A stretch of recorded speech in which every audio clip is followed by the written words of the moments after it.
আসসালামু আলাইকুম। স্বপ্ন পূরণের জন্য আছেন জব অ্যাসিস্টের সাথে থাকবেন স্বপ্ন পূরণ হওয়ার আগ পর্যন্ত ইনশাআল্লাহ। খাদ্য অধিদপ্তর পরীক্ষার জন্য বাংলা চূড়ান্ত সাজেশন। এখনকার আয়োজনে আমরা দেখব চূড়ান্ত সাজেশনের চতুর্থ পর্ব। আমাদের এই সাজেশনটি সাজানো হয়েছে বিসিএস, পিএসসির অন্যান্য পরীক্ষা, ব্যাংক ও বিশ্ববিদ্যালয় পরীক্ষায় আসা প্রশ্নগুলোকে অ্যানালাইসিস করে, যা আমাদের পরীক্ষার জন্য খুবই গুরুত্বপূর্ণ এবং শতভাগ কমন উপযোগী। অবদান ও অবধান শব্দজোড়ের অর্থ কোনটি?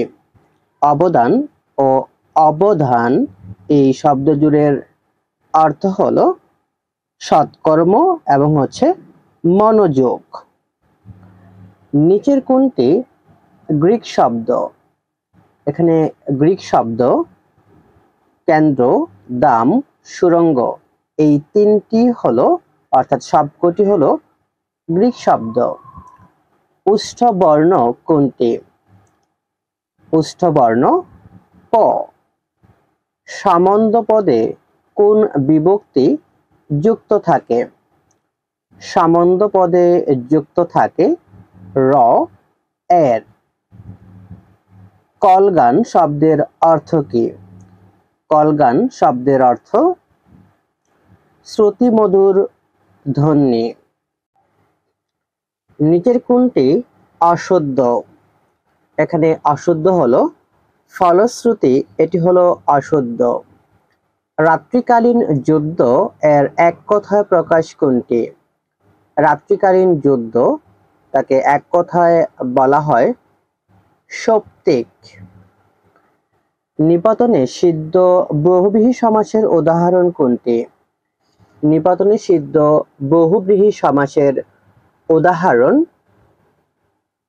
অন্তরীপ। বিশেষণ পদ হিসেবে দ্বিরুক্ত শব্দের প্রয়োগের উদাহরণ কোনটি? বিশেষণ পদ হিসেবে দ্বিরুক্ত শব্দের প্রয়োগের উদাহরণ হলো নামিল নবে বাদল ছল ছল বেদনায়। বিদেশি ধাতু কোনটি? এখানে বিদেশি ধাতু ডর। এ যে আমাদের চেনা লোক বাক্যে চেনা শব্দটি কোন পদ? এখানে চেনা শব্দটি হলো বিশেষণ পদ। মনে মনে তুলনা করে দেখলাম, এখানে দ্বিরুক্তি ব্যবহৃত হয়েছে। মনে মনে তুলনা করে দেখলাম, এখানে দ্বিরুক্তিটি অর্থাৎ মনে মনে এখানে ব্যবহৃত হয়েছে ক্রিয়া বিশেষণ রূপে। স্বরবক্তির অপর নাম কি? স্বরবক্তির অপর নাম বিপকর্ষ। অ্যাবি অ্যানিসিও এর বাংলা পরিভাষা কি? অ্যাবি অ্যানিসিও এর বাংলা পরিভাষা প্রারম্ভেই। পশু যোগ অদম এর সঠিক সন্ধি সাধিত শব্দ কোনটি? পশু যোগ অদম এটি হলো অসাধম। বাংলাদেশের বর্তমানের রূঢ় বাস্তবতার আলোকে ফিরে দেখা মুক্তিযুদ্ধের উপন্যাস তামস এর রচয়িতা কে? তামস উপন্যাসের রচয়িতা বরেন চক্রবর্তী। রবীন্দ্রনাথের রূপকধর্মী নাটক কোনটি? রবীন্দ্রনাথের রূপকধর্মী নাটক তাসের দেশ। জাতের নামে বজ্জাতি, সব জাত জালিয়াত খেলছে জুয়া, এই লাইনটি কাজী নজরুল ইসলামের কোন কাব্যগ্রন্থে রয়েছে? এটি কাজী নজরুল ইসলামের বিশের বাসী কাব্যগ্রন্থের অংশবিশেষ। নগর ও গ্রামের জীবন পটভূমিতে রচিত উপন্যাস কোনটি? নগর ও গ্রামের জীবন পটভূমিতে রচিত উপন্যাস আগুন পাখি। মুক্তিযুদ্ধের বীরাঙ্গনাদের জীবন বৃত্তান্ত জিয়া হায়দারের কোন নাটকে প্রস্ফুটিত হয়েছে। বীরাঙ্গনাদের জীবনবৃত্তান্ত পরিস্ফুটিত হয়েছে পঙ্কজ বিভাস নাটকে। নিরুপমা রবীন্দ্রনাথ ঠাকুরের কোন ছোট গল্পের চরিত্র? নিরুপমা রবীন্দ্রনাথ ঠাকুরের দেনা পাওনা ছোট গল্পের চরিত্র। রবীন্দ্রনাথ ঠাকুর এর সুভা গল্পের পটভূমি কি? সুভা গল্পের পটভূমি বাক প্রতিবন্ধী কিশোরীর জীবন ব্যবস্থা। আম আটি বেপু গল্পের সর্বজয়ার মধ্যে কোনটির প্রতিফলন হয়েছে? আম আটির বেপু গল্পে সর্বজয়ার মধ্যে প্রতিফলিত হয়েছে পল্লী প্রকৃতি। জুতাবিষ্কার কবিতাটি কার লেখা? জুতাবিষ্কার কবিতাটি রচনা করেন রবীন্দ্রনাথ ঠাকুর। রক্তে ভেজা ২১ গদ্যটির লেখক কে? রক্তে ভেজা ২১ গদ্যটির লেখক সেলিনা হোসেন। প্রমথ চৌধুরী কঠিন প্রাণের লোক বলতে কাদের বুঝিয়েছেন? প্রমথ চৌধুরী কঠিন প্রাণের লোক বলতে বুঝিয়েছেন সৃজনশীল ব্যক্তিদের। বুদ্ধিজীবী সম্প্রদায়ের নিকট জনপ্রিয়তা অর্জনকারী কোন পত্রিকার কথা অসমাপ্ত আত্মজীবনী গ্রন্থে উল্লেখ করা হয়েছে? মিল্লাত গ্রন্থে। শাহবারিত রচিত অনুকাব্য কোনটি? শাহবারিত রচিত অনুকাব্য বিদ্যাসুন্দর। জঙ্গনামা কাব্যের বিষয় কি? জঙ্গনামা কাব্যের বিষয় যুদ্ধবিগ্রহ। পূর্ব বাংলার ভাষা আন্দোলন ও তৎকালীন রাজনীতি গ্রন্থের রচয়িতা কে? পূর্ব বাংলার ভাষা আন্দোলন ও তৎকালীন রাজনীতি গ্রন্থটি রচনা করেন বদরুদ্দীন উমর। নিচের কোনটি মর্সিয়া সাহিত্য? মর্সিয়া সাহিত্য জঙ্গনামা। জাপান যাত্রী ভ্রমণ কাহিনী এর রচয়িতা কে? জাপান যাত্রী ভ্রমণ কাহিনী রচনা করেন রবীন্দ্রনাথ ঠাকুর। বঙ্গদর্শন পত্রিকার প্রথম সম্পাদক কে ছিলেন? বঙ্গদর্শন পত্রিকার প্রথম সম্পাদক ছিলেন বঙ্কিমচন্দ্র চট্টোপাধ্যায়। একটি প্রেমের মাজারে মিশেছে সকল প্রেমের স্মৃতি উক্তিটি রবীন্দ্রনাথের কোন কবিতার? উক্তিটি রবীন্দ্রনাথের অনন্ত প্রেম কবিতার। নিচের কোন ছোট গল্পটি ভাষা আন্দোলনের পটভূমিতে রচিত? ভাষা আন্দোলনের পটভূমিতে রচিত এখানে খরস্রোতা, চেতনার মুখ, পলিমাটি এই সব কয়টি কবিতাই ভাষা আন্দোলনের পটভূমিতে রচিত হয়েছে। অসমাপ্ত আত্মজীবনীতে উল্লেখিত আন্দামান বলতে কি বোঝায়? অসমাপ্ত আত্মজীবনী গ্রন্থে উল্লেখিত আন্দামান বলতে বোঝানো হয়েছে ইংরেজ আমলের জেলখানাকে। চর্যাপদের কোন কোন পদ পাওয়া যায়নি? চর্যাপদের ২৪, ২৫ এবং ৪৮ নং পদ পাওয়া যায়নি।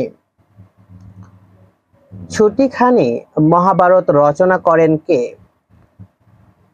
ছুটিখানি মহাভারত রচনা করেন শ্রীকর নন্দী। সারা দুপুর কাব্যটির রচয়িতা কে? সারা দুপুর কাব্যটি রচনা করেন আহসান হাবিব। হিং টিং ছট কবিতাটি রবীন্দ্রনাথ ঠাকুরের কোন কাব্যগ্রন্থের? কবিতাটি রবীন্দ্রনাথ ঠাকুরের সোনার তরী কাব্যগ্রন্থের। বুদ্ধদেব বসু কোন দশকের বিখ্যাত কবি? বুদ্ধদেব বসু 30 দশকের বিখ্যাত কবি।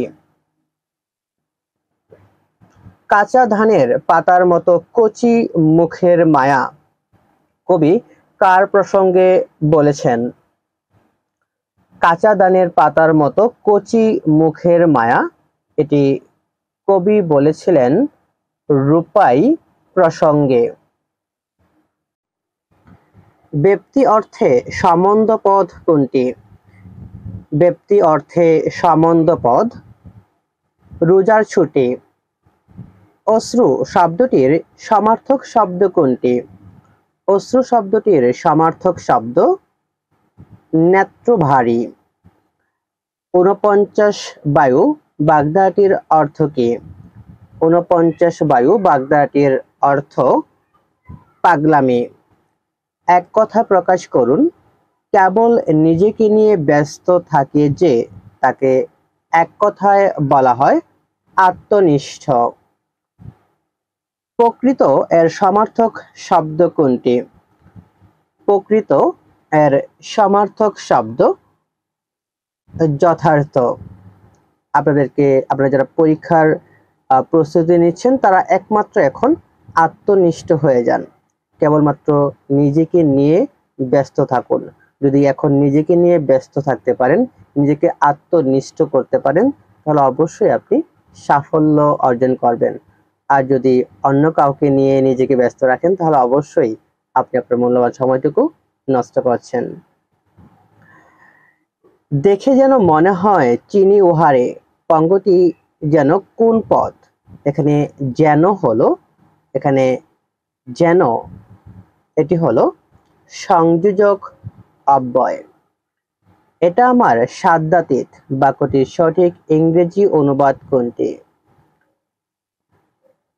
এটির this is beyond of my ability, এটি আমার সাধ্যাতীত।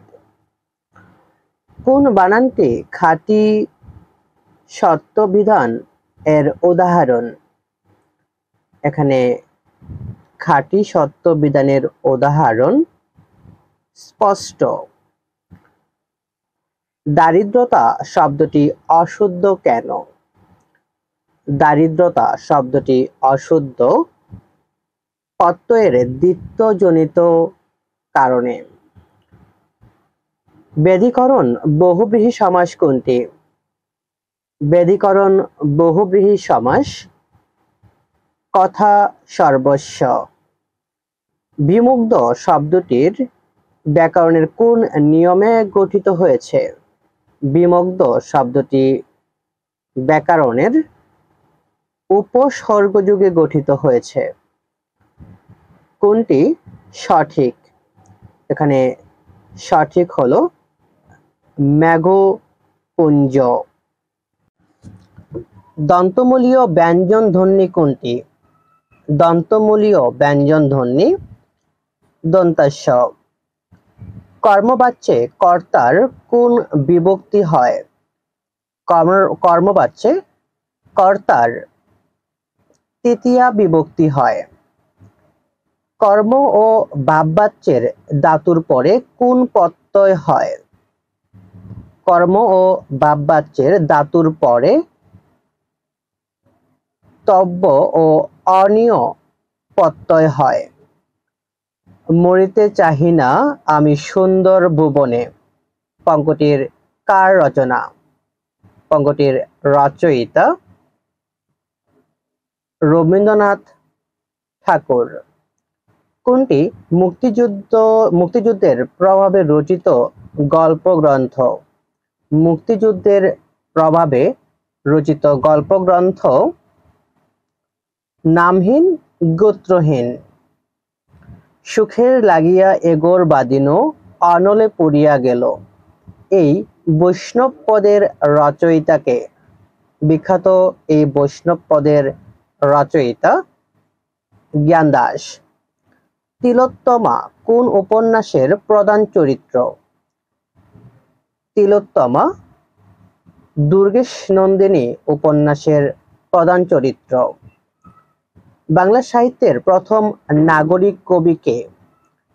বাংলা সাহিত্যের প্রথম নাগরিক কবি ভারতচন্দ্র রায়।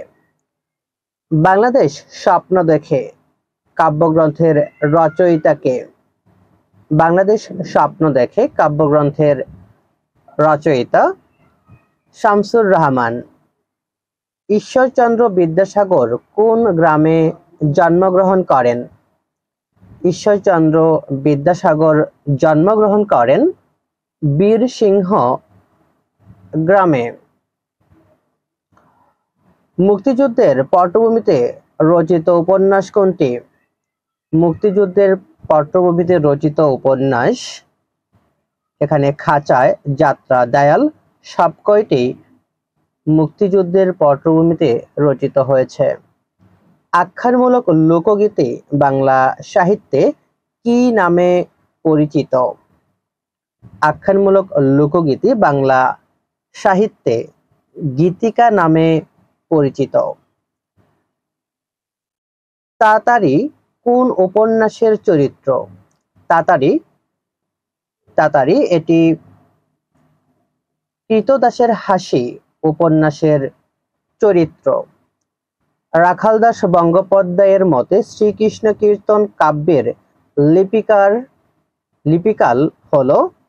রাখালদাস বন্দ্যোপাধ্যায়ের মতে শ্রীকৃষ্ণ কীর্তন কাব্যের লিপিকাল হলো চতুর্দশ শতাব্দীর প্রথমার্ধ। শ্রী চৈতন্যদেব কে কেন্দ্র করে কোন সাহিত্যের সূচনা ঘটে? শ্রী চৈতন্যদেবকে কেন্দ্র করে বাংলায় সাহিত্যে জীবনী সাহিত্যের সূচনা ঘটে। মঙ্গল কাব্যের বনিতায় কি থাকে? মঙ্গল কাব্যের বনিতায় কবির নিজের কথা থাকে। আহসান হাবীবের কোন গ্রন্থটি থেকে চলচ্চিত্র নির্মাণ করা হয়েছে? আহসান হাবীবের রানী খালের সাঁকো গল্প গ্রন্থ থেকে চলচ্চিত্র নির্মাণ করা হয়েছে। জহির রায়হানের আর কতদিন উপন্যাসের প্রেক্ষাপট হলো যুদ্ধ পূর্ববর্তী সময়। কল্লোল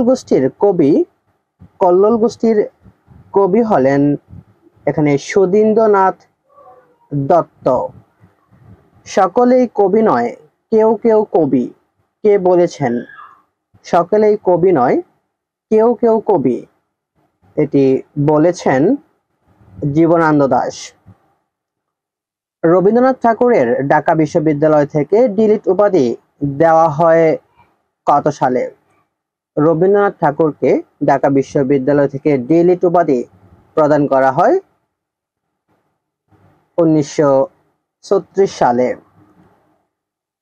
তিরিশের কবিরা কোন পত্রিকাকে অবলম্বন করে লেখালেখি শুরু করেন? তিরিশের কবিরা কল্লোল পত্রিকাকে অবলম্বন করে লেখালেখি শুরু করেন। মানুষের উপর বিশ্বাস হারানো পাপ উক্তিটি কার? মানুষের উপর বিশ্বাস হারানো পাপ উক্তিটি রবীন্দ্রনাথ ঠাকুরের। এই ছিল আমাদের চতুর্থ পর্বের গুরুত্বপূর্ণ প্রশ্নাবলী, যা বিসিএস, পিএসসির অন্যান্য পরীক্ষা আলোকে সাজানো হয়েছে। খাদ্য অধিদপ্তর সম্পর্কে আমাদের একাধিক আয়োজন থাকবে, চূড়ান্ত সাজেশন, এবং আমাদের একটি স্পেশাল থাকবে, সেটা হচ্ছে 3000 প্রশ্নের একটি সাজেশন আমরা দিব, যেখানে বাংলা, ইংরেজি, সাধারণ জ্ঞান সবকিছুই থাকবে। এবং আমাদের গণিতের জন্য স্পেশাল ক্লাস থাকবে, চূড়ান্ত মডেল টেস্ট থাকবে। অর্থাৎ খাদ্য অধিদপ্তর সম্পর্কে আপনি সম্পূর্ণ প্রস্তুতি নিতে জব অ্যাসিস্টের সাথে থাকুন, ইনশাআল্লাহ অবশ্যই আপনি সাফল্য পাবেন। আসসালামু আলাইকুম।